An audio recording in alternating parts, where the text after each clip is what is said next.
Everyone in life expects prosperity.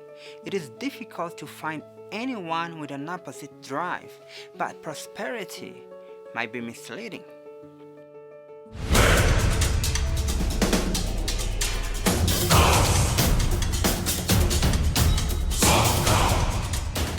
Ahab's father Omri built the city of Samaria, and archaeological excavation at Jazer, Jezreel, Megiddo, and Hazor are supported. They attribute to him certain walls and gates. His empire was very successful and encompassing. The inscription of Mesha, ruler of Moab, dated of 840 BCE, says that Omri, king of Israel, humbled Moab many days. Omri had occupied the whole land of Medeba and dwelled in it during his days, in the sense that he governed it, of course. This indicates the extension of his empire. After the death of Omri, however, Ahab tried to consolidate his kingdom.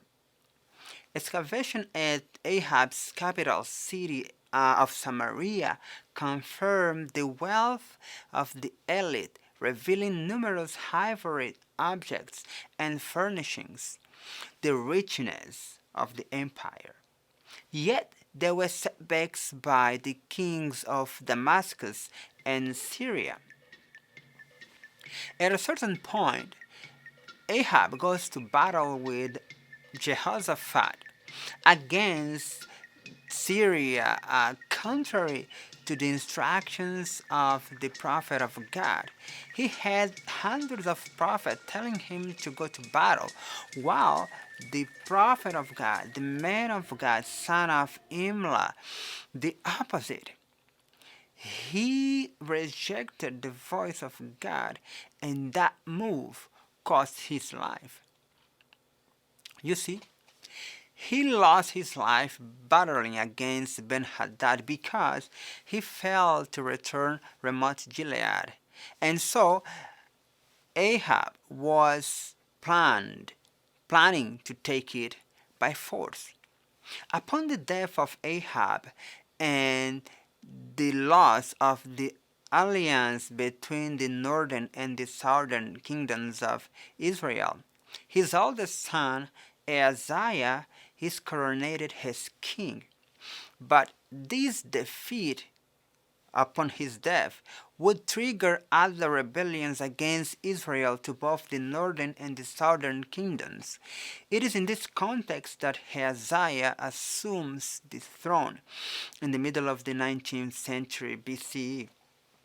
Moab then, noticing the fragility of the kingdom during that transition of power and the reign of Ahaziah, decides to reject or rebel against Samaria, as 2 Kings 1:1 tell us.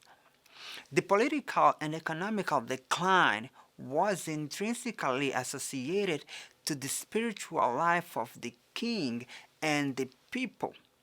Ahaziah did not learn with the lessons of Mount Carmel and the faith Elijah pronounced to his family previously.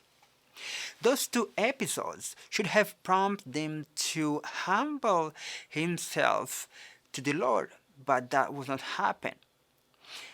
That is not what happened, of course. He kept in his ways, in the ways of his parents worshiping Baal, even despite of his name. Apparently, as some scholars held, Ahaziah, Ahab's sons, had a name attached to the religion that he spent his entire life perverting. Ahaziah means, according to those scholars, held by Yahweh. If that is the case, his motives are not clear in the biblical text, but one could infer that it was a mere political move or some sort of influence that made him choose that name. His mother's, Ahaziah's mother, influence and the prosperity they enjoyed while worshiping Baal might have led him to think or to keep worshiping Baal with the delusion that he was the source. So, Ahaziah dismissed the God of Israel entirely. This reflects the danger of the prosperity we might enjoy while living against God. It is an affirmation of our lifestyle. Prosperity might not be a reflection of a good relationship with God after all. During his reign, the decline of the empire entered its peak. The northern kingdom was losing power and control over the land, and as a result of their life of disobedience. This is because Ahaziah forgot the covenant.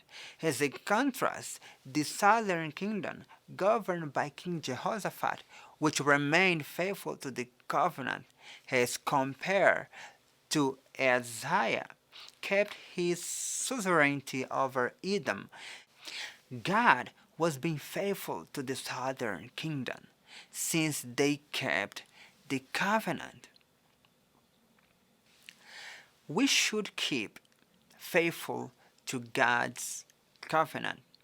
Otherwise, disasters await us certainly, even if or when everything seems prosperous.